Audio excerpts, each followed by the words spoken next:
Buenos días, doctor. Buenos días.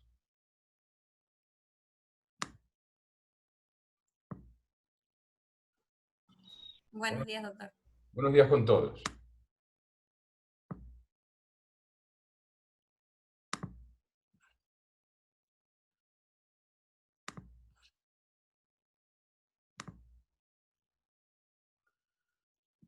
Muy bien. Nosotros nos habíamos quedado, ya saben ustedes cuál es la modalidad. ¿Quién puede realizar un pequeño resumen de lo que hemos visto en la clase pasada? Por favor.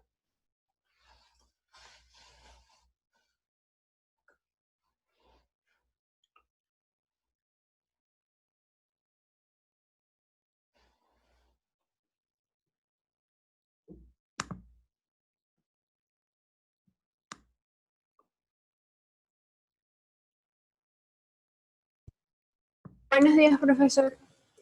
En la clase pasada vimos hasta el artículo 57, numeral 6. Nos explicó que la forma más trascendente de comprender el dominio es la capacidad que tiene la persona de disponer de ella, y nos toca ver el numeral 7. Muy bien. O sea, ¿qué es lo que estamos haciendo ahora?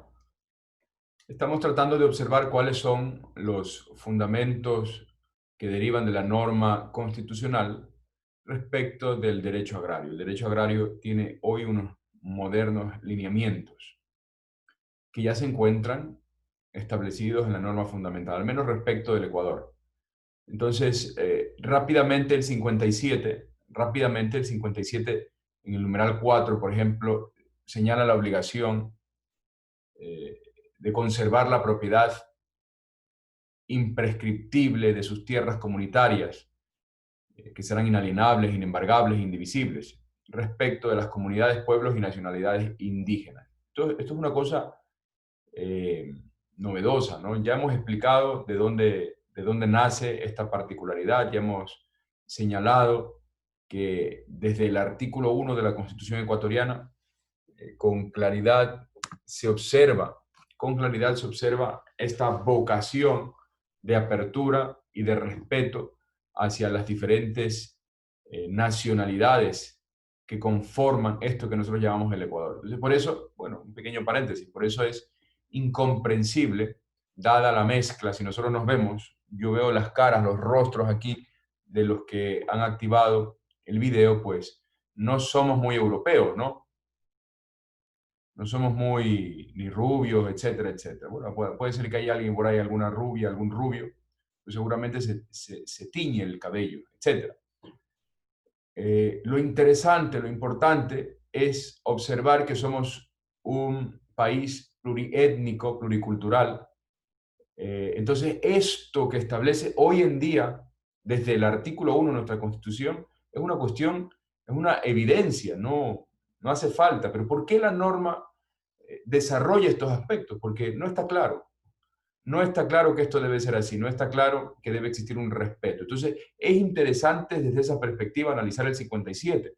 El 57 trata de establecer un marco normativo adecuado para poder lograr llevar a la realidad ese programa normativo constitucional desde la Constitución del 2008, que implica el respeto a la multiculturalidad, y en ese ámbito del respeto a la soberanía de los pueblos y las nacionalidades, la autodeterminación de los pueblos, de estos pueblos y nacionalidades, pues hay unos límites que reconfiguran también el moderno derecho agrario. Conservar la propiedad imprescriptible de sus tierras comunitarias. Esto es interesante. No sé si somos capaces de comprender propiedad imprescriptible de sus tierras comunitarias. El famoso caso Sarayaco, al que hacemos mención en la clase anterior, toma como punto de partida esto, ¿no? La Convención Americana de Derechos Humanos no establece un desarrollo específico. La convención fue suscrita, fue negociada por los diferentes países hace varias décadas. Entonces no había una comprensión adecuada de esta realidad moderna. Sin embargo, a través de la interpretación, la correcta interpretación, el artículo 2, el artículo 4, el artículo 5 de la propia convención, que hace el artículo 6, que hacen referencia a soberanía, autodeterminación y propiedad, la Corte adecuadamente interpreta que en el ámbito de la propiedad también se protege la propiedad comunitaria y que es imprescriptible. Entonces, interesante, muy interesante. El 5, rápidamente, hablaba de que se les debe garantizar el mantener la posesión de las tierras y territorios ancestrales y de obtener una adjudicación gratuita. Es decir, si ellos son los dueños, si ellos son los que tienen el dominio, la propiedad comunitaria tiene el dominio, según el numeral 4, pues resulta bastante obvio y consecuente que conserven su posesión. Su posesión, es decir, no hay título. ¿Por qué no hay título? Porque es una propiedad ancestral. No hay título traslativo de dominio. No vamos a ir a preguntarles ahí al pueblo Huaorani o al Sarayaco, a ver, señor, ¿usted es dueño de esto? Pues presénteme la escritura. Resultaría bastante inadecuado, ¿no les parece? Bastante inadecuado. Entonces, precisamente por aquello, el 5, en correspondencia con el numeral 4, señala la obligación de parte del Estado de garantizar que se mantenga la posesión de las tierras y territorios ancestrales. 6. Participar en el uso, usufructo, administración y conservación de los recursos naturales renovables que se hallen en sus tierras. Esto es importantísimo, porque no es solo el dueño de lo principal, es dueño de lo accesorio. Afirma una regla del Código Civil, uno de los artículos que ustedes ya previamente han estudiado porque han revisado el libro segundo de los bienes, ¿no? Lo principal, lo accesorio sigue a lo principal. Por tanto, si el 4 y el 5 garantizan propiedad y posesión, se debe aceptar que los otros derechos reales de lo principal, respecto de lo principal, uso, usufructo, por ejemplo, y también de lo secundario, administración, conservación de los recursos naturales, por ejemplo, si hay petróleo, ellos, las comunidades, pueblos y nacionalidades, tienen plena capacidad jurídica para reclamar por sus derechos. Ojo, esto es una deuda pendiente. Esto es una deuda pendiente porque en muchos sitios donde se han realizado actividades mineras o de explotación de hidrocarburos, por ejemplo, o de otro tipo de recursos naturales, pues el Estado no ha garantizado que ellos deben participar del ejercicio de estos derechos reales. Claro, el problema que tenemos es que a quienes se dirigen estas normas, los que constituyen el ámbito de protección, los titulares del ámbito de protección de esta norma, pues no conocen las consecuencias, no conocen propiamente el ámbito de aplicación de estas normas. Entonces, esa es una gran dificultad para que estas normas se lleven a la realidad. Entonces, por eso tenemos que detenernos en esta parte de fundamentación, porque aquí hay bastante trabajo. Aquí hay bastante trabajo. Yo siempre les comento, les señalo a mis estudiantes, a mis alumnos, que claro que está bien tratar de dedicarse a las materias tradicionales, ¿no? Lo único que se requiere es una adecuada preparación para ir abriéndose campo y espacio en los escasos espacios que existen, porque están copados por abogados de mucho prestigio, las materias tradicionales, penal, civil, en algunos casos también societario, constitucional. Bueno, hoy en día todos de alguna manera tratan de ser constitucionalistas, entonces no se aplicaría. Bueno, hay uno que otro mejor, etc. Pero estos aspectos de la norma, que son muy importantes, quedan descuidados, muy descuidados. Y aquí hay un gran campo para el ejercicio profesional, la protección de estos derechos. No hay operadores jurídicos especializados, etcétera, etcétera, etcétera. Entonces tómenlo como también desde la reflexión, la necesidad que tiene el Ecuador de que los operadores jurídicos también se dediquen a este tipo de materias.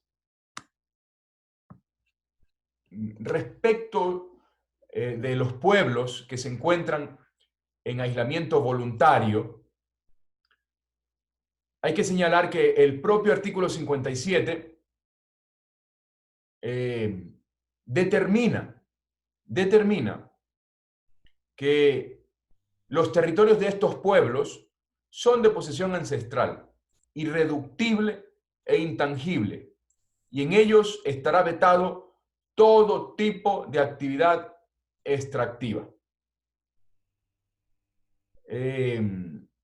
Muy importante, ¿no? Muy importante. Todo tipo de actividad extractiva queda anulada. No es posible. Es una propiedad irreductible e intangible. Ustedes ya deben conocer estas expresiones, ¿no? La interpretación de los términos irreductible e intangible.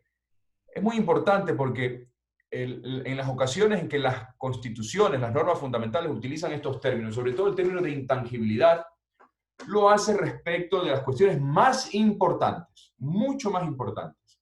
Por ejemplo, el artículo 1 de la Constitución de Bonn, la Constitución alemana, señala que los derechos de la persona, los derechos básicos de la persona son intangibles.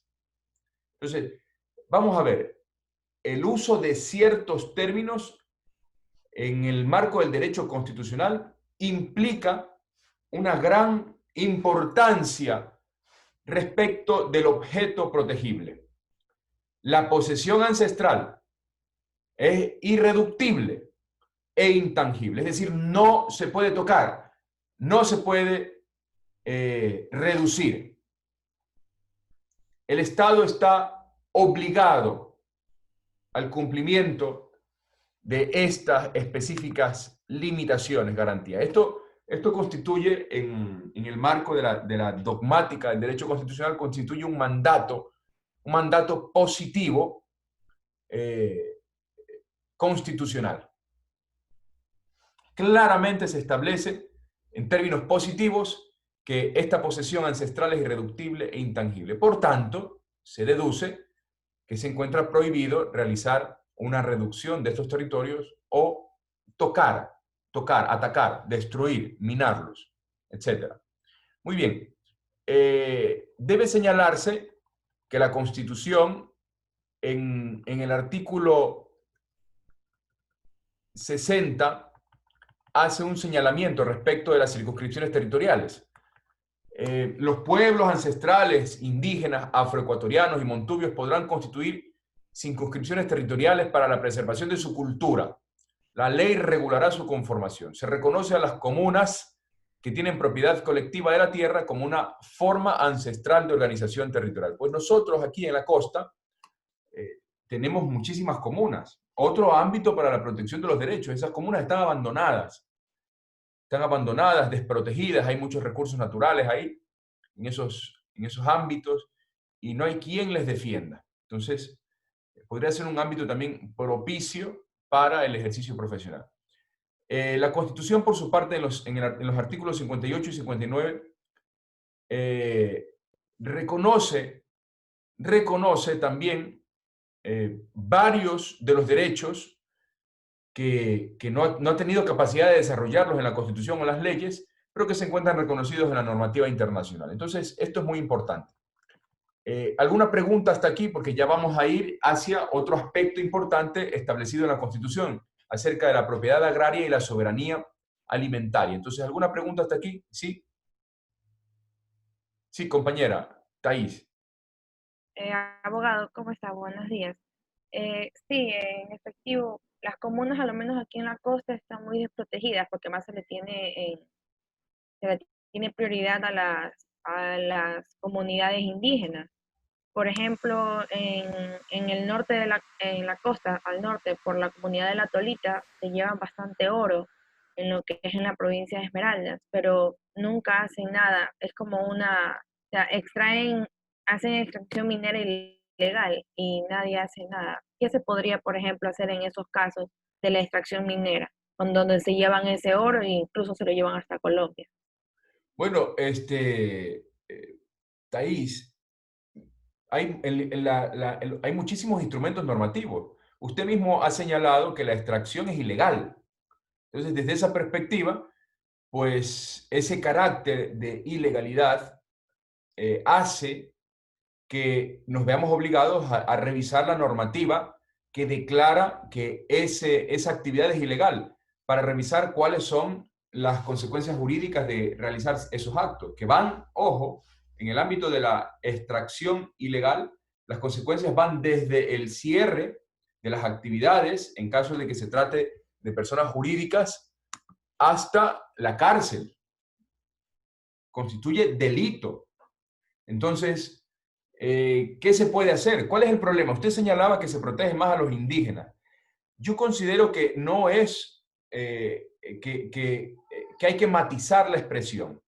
Considero que hoy en día existe un discurso normativo de protección de los derechos de las comunidades y pueblos indígenas que redunda en una protección real, pero es porque los pueblos y nacionalidades indígenas llevan preparándose desde hace 30, 40 años.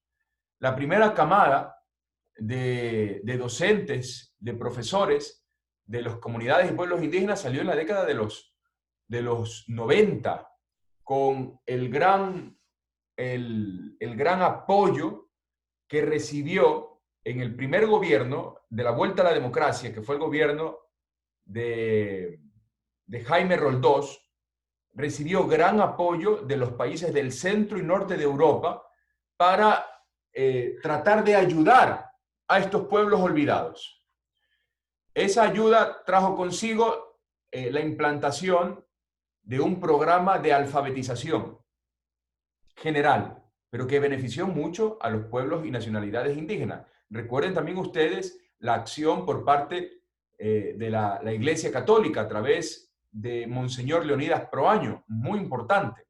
Él decía que su labor más importante a nivel de la evangelización era lograr que los indígenas, cuando les hables, no miren abajo. Década del 60 y 70. Entonces, de esos contornos culturales hemos pasado hacia un discurso normativo que lo estamos estudiando ahora. Pero no ha sido sencillo, ha sido una lucha compleja, difícil. Conozco a algunos amigos, profesores, doctores, que vienen de los pueblos y nacionalidades y no ha resultado fácil para ellos. No resulta fácil para ellos en general.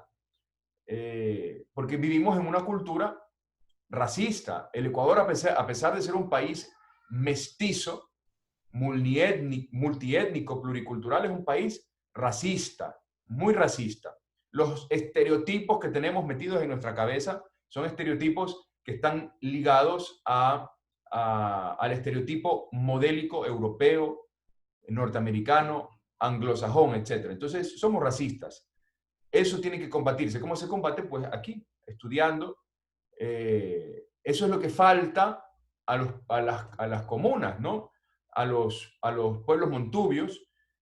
Todavía no han dado ese salto. Claro que hay muchísimas excepciones importantes, pero ese salto de unión, de trabajar en conjunto, de ayudarse mutuamente, de trabajo comunitario, no es una de las características propias de los pueblos que usted ha señalado. Sin embargo, en el ámbito de los pueblos y nacionalidades indígenas, sí. Otra característica importante que ha ayudado a que las comunidades, los pueblos y nacionalidades indígenas se desarrollen más rápidamente ha sido el asentamiento de las comunidades cristianas evangélicas. Max Weber escribe un libro, un artículo realmente, bueno, fue publicado luego como un libro, en el que revisa la influencia que tiene en la transformación de la cultura el protestantismo, que debe ser aplicado con facilidad a lo que ocurre en América Latina. Porque, ¿qué es lo que sucede? Una de las características principales del protestantismo es el estudio de la Biblia. Entonces, el estudio de la Biblia trae como consecuencia la alfabetización natural. Y la alfabetización natural trae como consecuencia el desarrollo de las capacidades intelectuales. Las personas que desarrollan sus capacidades intelectuales están dispuestas a conseguir mejores y mayores oportunidades. Es una ley sociológica sencilla. Entonces, eso también es un detalle, un rasgo esencial de las comunidades y pueblos o nacionalidades indígenas en el Ecuador. Pues bien, espero haberle aclarado un poco la cuestión, Shaina. Seguimos. Entonces, si no hay más comentarios, ¿alguna duda, comentario sobre lo que hemos estado discutiendo hasta este momento, por favor? Sí, doctor, si me permite, buenos días. En respecto a lo que también mencionaba la compañera, ahora para los últimos cambios que se dio en el COIP, establece, aparte de nuevos delitos, también el endurecimiento de ciertas penas para lo que son los delitos ambientales. Valdría la pena revisarlo, si usted después lo puedo pasar al grupal. Y también usted mencionaba antes sobre prácticamente la historia del derecho ambiental. Vale recalcar que desde el año, aquí lo tengo apuntado, desde el 71, con el Código de Salud, que contiene normas sobre higiene, saneamiento y contaminación ambiental, porque estamos hablando prácticamente de que si hablamos como el caso de Sarayaco, era porque las petroleras querían ingresar a estas tierras para la extracción, pero a su paso dejar contaminación en general. También para el año 72 se expidió la ley de aguas, para el 82 la ley forestal, y así simultáneamente se ha venido dando ese respeto hacia la naturaleza, hacia todo lo que tenga que ver con el respeto del territorio de estos pueblos y comunidades en general. Muy bien, Francisco. Muy bien, sí. Se nota, se observa que hay un claro desarrollo de la normativa por un aumento de la conciencia para la protección de los derechos de tercera generación, se denomina. Ojo, esto tiene que ver también con la paz. La paz alcanzada después de la Segunda Guerra Mundial trajo consigo la posibilidad de ponernos a pensar en otras cuestiones, ¿no? En otras cuestiones que también son importantes para la protección de la dignidad de la persona. Recuerden ustedes que no solo se requiere garantizar, reconocer la libertad, sino se requiere que en su conjunto se reconozcan y se garanticen todas las libertades. Garantías jurisdiccionales, integridad personal, derechos de la personalidad, etc. Pero luego, en la década del 60, del 70, en el 72, con el convenio de Johannesburgo, aparece ya una idea clara, resultante de todas estas discusiones. Es necesario también proteger el entorno, el medio ambiente, porque es el sitio donde se realiza la libertad. Muy bien, y a partir de ahí, el desarrollo al que ha hecho mención el compañero Chillambo, ¿no? Francisco. Muy bien. Entonces, si no hay algún comentario adicional, por favor. Pregunta. Sí, Lady. Sí, por favor, abogado. Estábamos hablando sobre la intangibilidad de los territorios de las personas, de los pueblos no contactados. Pero eso mismo se ha vulnerado cuando se explota el bloque 43 del Parque Yasuní-Itetén. Y estamos hablando de comunidades indígenas que igual tampoco son acogidos sus derechos manifestados en la Constitución. Sí, ese sería otro ejemplo, aunque es discutible, ojo, es discutible, porque asimismo, así como hay grupos que afirman, eso tiene que ser discutido, ¿no? Porque hay grupos que afirman que si bien es cierto, ese espacio de explotación forma parte de la propiedad ancestral de uno de los pueblos, también es cierto, ojo, que tenemos que matizar con las otras normas que establece la propia Constitución, el régimen de desarrollo, el conjunto de normas que tratan de establecer un marco propicio para la generación de oportunidades que permitan vivir de una manera digna, el summa causa, etc. Todas estas cosas que son interesantes y que ya ustedes las conocen. Entonces, si se realiza una explotación técnicamente viable, de bajo impacto, que no comprometa gravemente el medio ambiente, yo les planteo a ustedes, ¿no sería posible igual explotar estos recursos? Porque estarían destinados al incremento o al favorecimiento de la oferta de oportunidades para los ciudadanos ecuatorianos. Miren, estamos en medio de una pandemia. Se han matriculado 51.000 personas, es decir, 15.000 personas no han podido matricularse respecto del año anterior. Estoy seguro que muchos de ustedes, como en general la población del Ecuador, está sufriendo graves circunstancias para el día a día. Entonces, tenemos que analizar todos los aspectos para la toma de la decisión y verificar si a través de mecanismos adecuados de explotación o de extracción se puede conciliar ambos intereses, protección de los derechos de los pueblos, comunidades y nacionalidades, y también protección de la ciudadanía en general, incremento de oportunidades. Para incrementar las oportunidades se requieren necesariamente recursos económicos, y en ese sitio del que usted se refiere exclusivamente existen unas reservas de recursos minerales, petróleo y otros minerales inconmensurables. Estamos hablando de millones de barriles y vetas comprobadas de minerales que podrían paliar mucho la grave situación actual y futura a la que va a ser expuesta el Ecuador. Entonces tenemos que matizar y tratar de lograr dar viabilidad al ejercicio de los derechos en su conjunto. Le pongo un ejemplo, compañera Espinosa. Para poder proteger la libertad sexual, por ejemplo, al mismo tiempo proteger la libertad ideológica de pensamiento o de religión, pues yo tengo que limitar ambas libertades, o todas las libertades que he mencionado. En su conjunto debo limitar todas las libertades para lograr que el programa normativo de la libertad establecido en la Constitución tenga vigencia. Entonces, desde esa perspectiva tenemos que analizar. Ojo, concuerdo con usted, pero debe realizarse un estudio un poco más serio para analizar si a través de mecanismos adecuados de explotación o de exploración se podría lograr conciliar ambos intereses. ¿Alguna otra cuestión, por favor?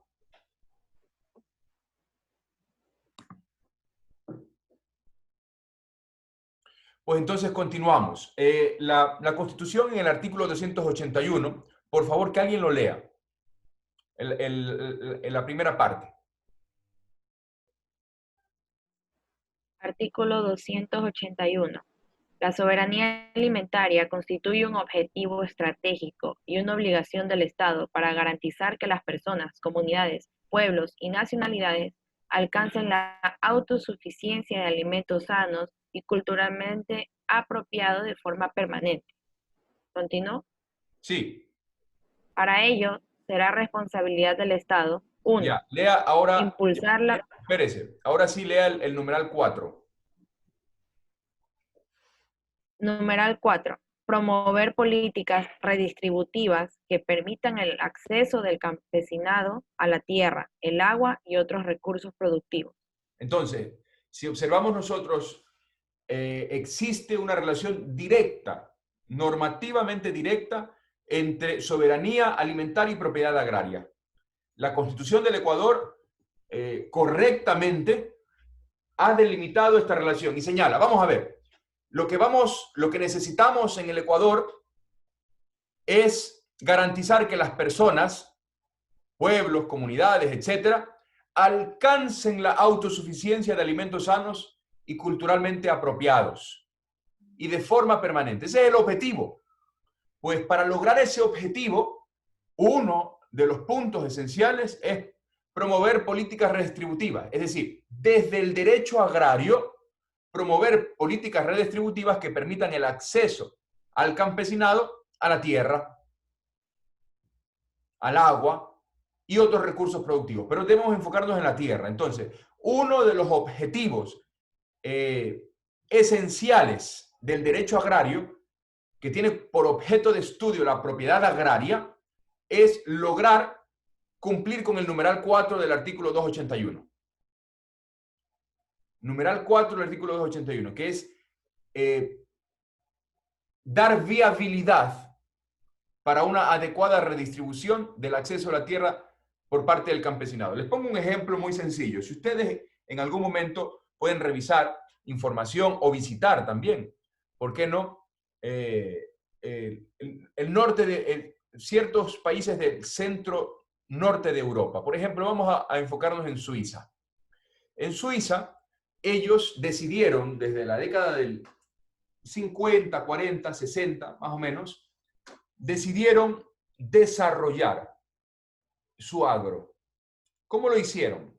Ellos pensaron, vamos a ver, históricamente hemos estado condicionados por la propiedad de corte latifundista, ¿no? El gran latifundio cuya propiedad le pertenece a una persona o una familia.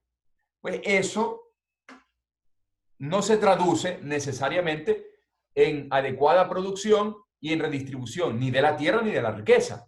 Entonces dijeron ellos, ¿qué tenemos que hacer? ¿Cómo hacemos para lograr el desarrollo, el incremento de las oportunidades y una mejor distribución de la riqueza? Y ellos llegaron a la conclusión, inteligente conclusión, de que una de las pautas necesarias para lograr aquello era redistribuir las tierras entre su campesinado, entre las personas de los alrededores de las ciudades. Hoy en día es un modelo envidiable. Son pequeñas propiedades de 5, 10, 15, 20 hectáreas, no más, en la que destaca la tecnificación y la producción agrícola de alto nivel, agrícola, pecuaria, ganadera, etcétera, de alto nivel. Por ponerles un ejemplo muy sencillo, en el Ecuador, un ganadero, propietario de tierra, más o menos lleva una relación de 1 a 1,5 hectáreas por cabeza de ganado. 1 a 1,5 hectáreas por cabeza de ganado. Es decir, para tener 100 vacas, ¿cuántas hectáreas hacen falta tener según esas reglas de producción ecuatorianas?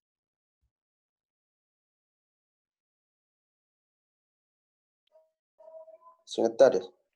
De 100 a 150 hectáreas. Excelente. En Suiza, para dar atención a 10 vacas, de 10 a 15 vacas, se requiere de 1 hectárea. 1 hectárea. Es decir, ¿cuántas hectáreas necesito yo para tener una producción de ganado de engorde o de ganado lechero en Suiza? ¿Cuánta tierra debo tener?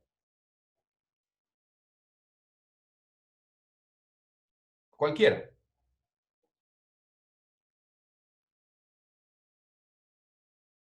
Para tener 100. 10 a 15 mismo. ¿Cuánto? De 10 a 15 mismo, como usted dijo, porque era ya relativo, porque ya había la redistribución de la tierra.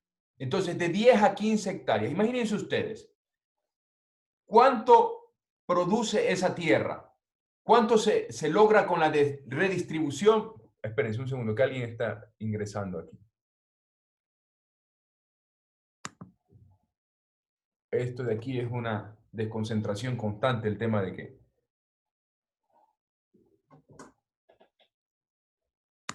hay algo que no les estoy parando bola, es a los mensajes. ¿Están escribiendo algunos? No, ¿no?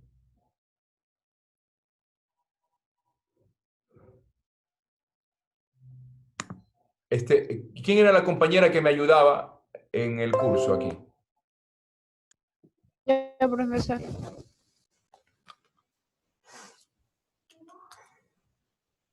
¿Quién era? Rosales. Sí, yo. Ya, por favor, Rosales, usted ayúdeme estando atenta si es que algún compañero escribe por el chat con alguna pregunta o comentario, sobre todo aquellos que no tienen habilitado el audio, ¿no? Para poder atenderles a todos. Aquí la idea es atender a todos. Entonces, ¿dónde me quedé? Mil disculpas. Bueno, estábamos analizando, sí, cómo la redistribución de la tierra, constituye un objetivo deseable para lograr el desarrollo.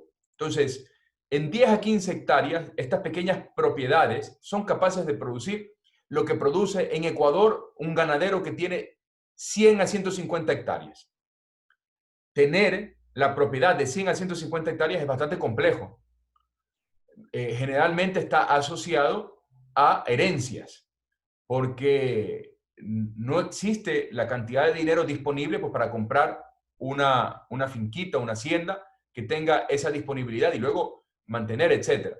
Entonces, la redistribución de la tierra en parcelas, al modo, poniendo un ejemplo, hay otras formas de hacerlo, pero estoy poniendo el ejemplo suizo, puede lograr una adecuada redistribución de la tierra, pero al mismo tiempo una adecuada redistribución de la riqueza, mejoramiento de la producción. Y en el marco del artículo 281, lograr atender a este objetivo de garantizar a las personas que alcancen la autosuficiencia de alimentos sanos y culturalmente apropiados de forma permanente. Entonces, este es un objetivo alimentario. Importante, el derecho agrario debe tomar como objetivo básico la distribución de la tierra para lograr alcanzar también como objetivo la soberanía alimentaria. A partir de lo definido por la Constitución del 2008, es uno de los lineamientos del derecho agrario. A partir de la Constitución del 2008, es uno de los deberes del Estado. Muy bien, que alguien por favor lea el numeral 5.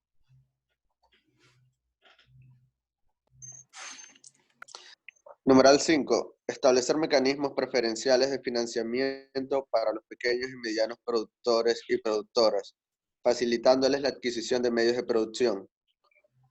Interesante. Estamos en un país de escasos recursos, un país con severas dificultades a nivel de capital. El capital no solo es recurso dinerario, ¿no? El capital también es maquinaria. Capital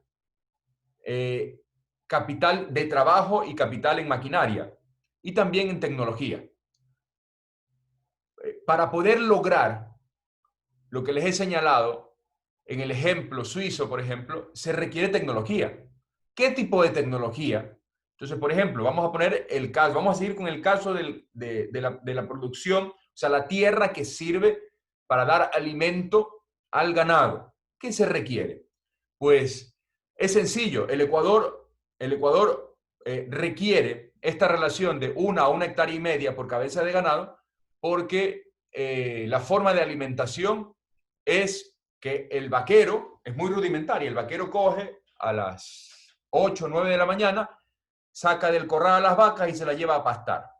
Está dando vueltas por todo donde esté sembrado el pasto, dando vueltas hasta que la vaca termina de comer y luego regresa a la vaquita, etc. Pues bien, ese sistema no funcionaría, ese sistema no sería adecuado en una porción de tierra menor.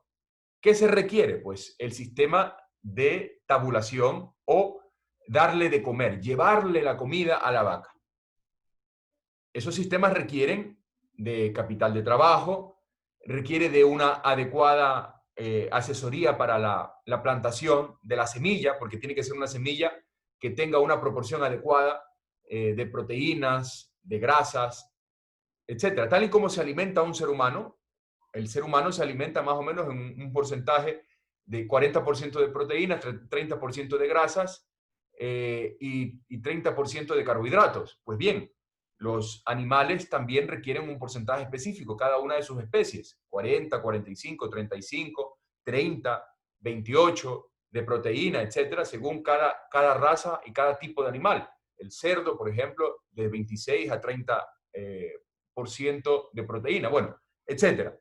Requerimos asesorar al pequeño productor para que el pequeño productor sepa que sembrando esa especie de pasto puede tener como resultado una vaca bien alimentada, una res bien alimentada, un ternero bien alimentado, etc. Pero eso tenemos que proveerlo. El 5 señala, facilitándole, dice, mecanismos preferenciales de financiamiento para los pequeños productores. Financiamiento que puede venir no solo a través de la entrega de recursos, sino también a través de la entrega de capacitación. Los recursos también son importantes, capital de trabajo se requiere, maquinaria. Por ejemplo, una pequeña planta ganadera, bueno, en Ecuador tenemos envidiables plantas ganaderas, claro que son de grandes empresas, grandes corporaciones. Si ustedes se visitan el noroeste de Quito, pues van a encontrar unas plantas ganaderas espectaculares, con reses con capacidad de producir entre 40, 45, 48 litros de leche diarios. Es una cosa impresionante. Casos de estudio, vienen de fuera a estudiarnos cómo hemos hecho para modificar genéticamente esas vacas que produzcan tanto. ¿Cuánto produce de leche una vaca del campesino común y corriente? ¿Quién me da una cifra? De los que pueden saber, ¿no?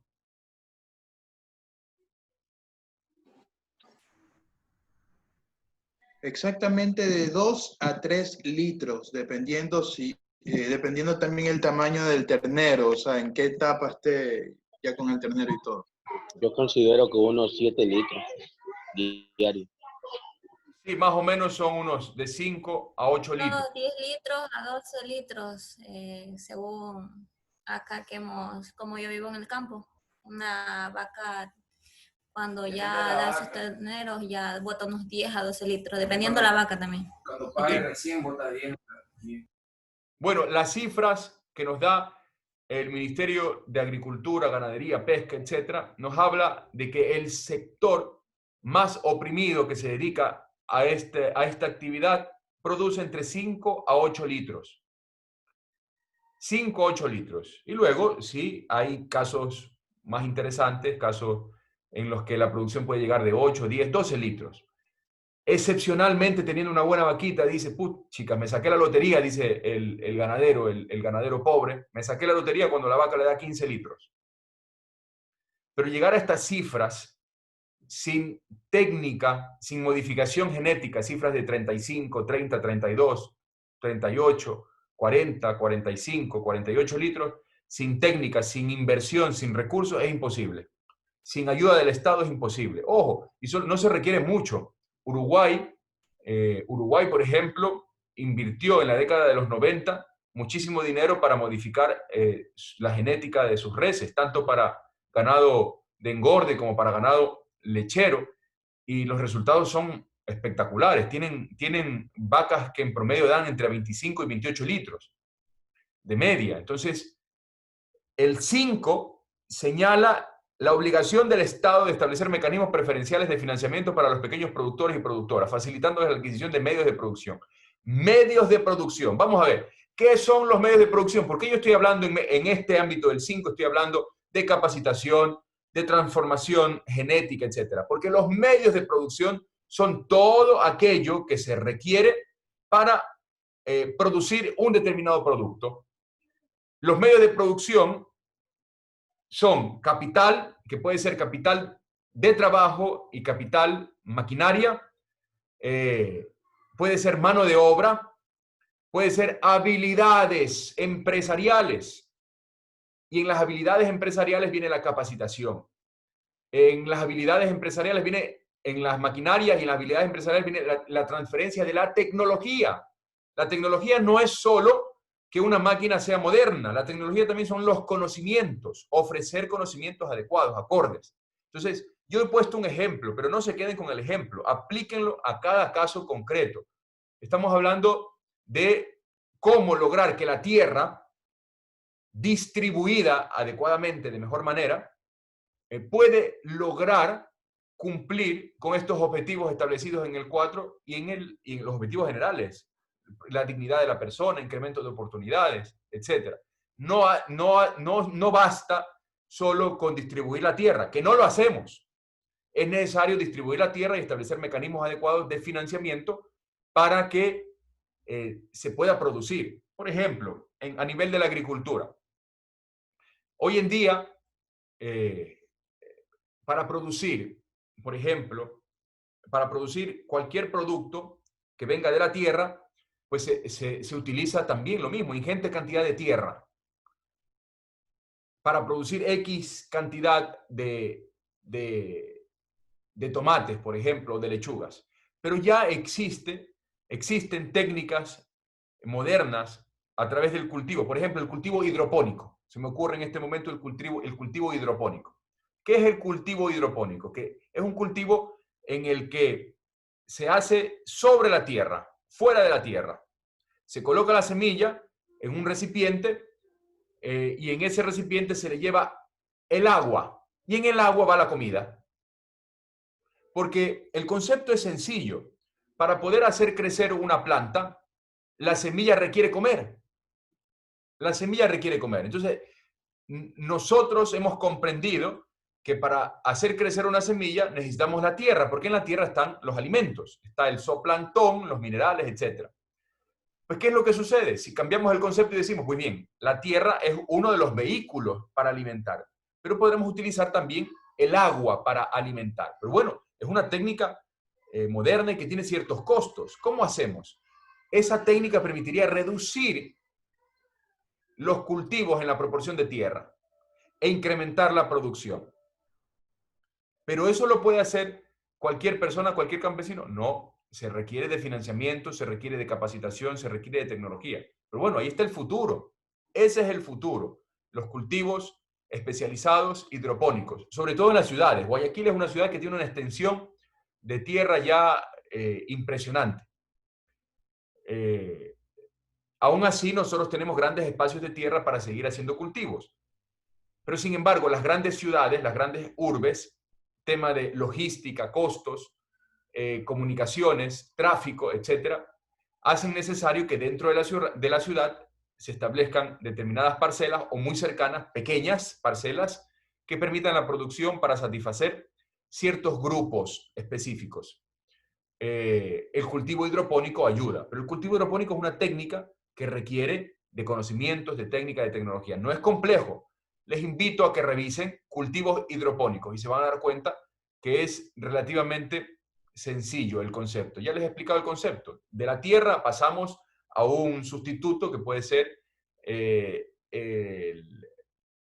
la resina del coco, y en ese recipiente se le lleva el agua y en el agua se llevan los nutrientes, etc. Entonces, en el artículo 282 se señala que el Estado normará el uso y el acceso a la tierra que deberá cumplir una función social y ambiental, que es el artículo con el que empezamos nosotros nuestra gran discusión respecto del derecho constitucional, los fundamentos constitucionales del derecho agrario. Se establece un fondo nacional de tierra que regulará el acceso equitativo de campesinos y campesinas a la tierra. Se prohíbe el latifundio y la concentración de la tierra, así como el acaparamiento o privatización del agua y sus fuentes. El Estado regulará el uso y manejo del agua de riego para la producción de alimentos bajo los principios de equidad, eficiencia y sostenibilidad ambiental. Entonces, vamos a ver, el 282 es un artículo fundamental para nosotros. Se prohíbe el latifundio, es decir, aquellas tierras concentradas en pocas manos y sobre todo caracterizadas por la improductividad, está prohibida en el Ecuador. La ley debe regular esta situación. Debe regularlo para, sin llegar a la afectación de la propiedad privada, se establezcan opciones para que esas tierras pasen a ser productivas. Luego, el Estado también tiene mucha tierra, ¿no? Todo aquello que no es propiedad de nadie, es decir, la res nullius, ya saben ustedes, ¿a quién le pertenecen las cosas res nullius? Al Estado. Muy bien. Entonces, el Estado tiene mucha tierra bajo la categoría de res nullius. Debe propiciarse también una entrega constante, asequible, rápida, expedita de tierra a la gente. Pero ¿qué es lo que sucede? Que en el Ecuador, por ejemplo, esto es una crítica que realizo. Está prohibido el latifundio y la adjudicación de grandes proporciones de tierra. Sin embargo, si observamos, les pido, esto es una adicional a las actividades curriculares, para aquel que desee hacerlo y quiera ir ganando pues, puntos adicionales. Bueno, décimas de puntos adicionales. Yo voy haciendo este tipo de actividades. Entonces, revisen adjudicaciones que realice el MAGAP. Adjudicaciones, 5 o 10 diferentes tipos de adjudicaciones, están publicadas en la web, que realice el MAGAP. Y quiero que revisen para qué van a servir esas tierras que se adjudican, porque uno de los requisitos para las adjudicaciones es establecer cuál es la finalidad de esa tierra, cuál va a ser el uso de esa tierra, y luego quiero que me digan las proporciones. ¿Qué cantidad de tierra se adjudica a través del MAGAP? Y luego sacamos las conclusiones respecto de los latifundios y cómo está utilizándose esta normativa. Muy bien, bueno, ya nos hemos pasado, 8:51. Les pido de favor, hemos concluido con esto los fundamentos constitucionales. Hemos concluido con esto los fundamentos constitucionales. Está colgado un foro, no sé si ya lo dejé habilitado, para que puedan realizarlo. Tienen ya algunas actividades, les pido que las vayan realizando. Algunas tienen tiempo, vayan haciendo. Vamos a avanzar en la próxima sesión. Vamos a avanzar con los convenios internacionales ratificados por el Ecuador sobre el acceso a la propiedad agraria. Entonces, compañera Rosales, por favor le pido que me recuerde que nos quedamos aquí. Culminamos los fundamentos, la normativa constitucional y avanzamos hacia los convenios internacionales sobre el acceso a la propiedad agraria. ¿Alguna pregunta, opinión, duda sobre lo que hemos visto hasta ahora? Por favor.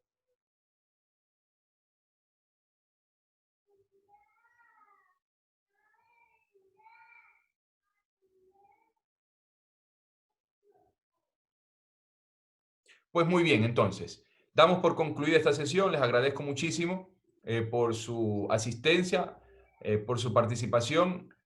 Pido cordialmente a todos aquellos que no están participando que lo hagan, porque de otro modo no voy a poder calificar la participación, que es uno de los componentes necesarios de la evaluación. Entonces, muchísimas gracias. Nos vemos la próxima sesión. Saludos cordiales. Buen día. Gracias, doctor. Gracias, abogado. Buen día, estás bien. Buen día. Gracias, doctor.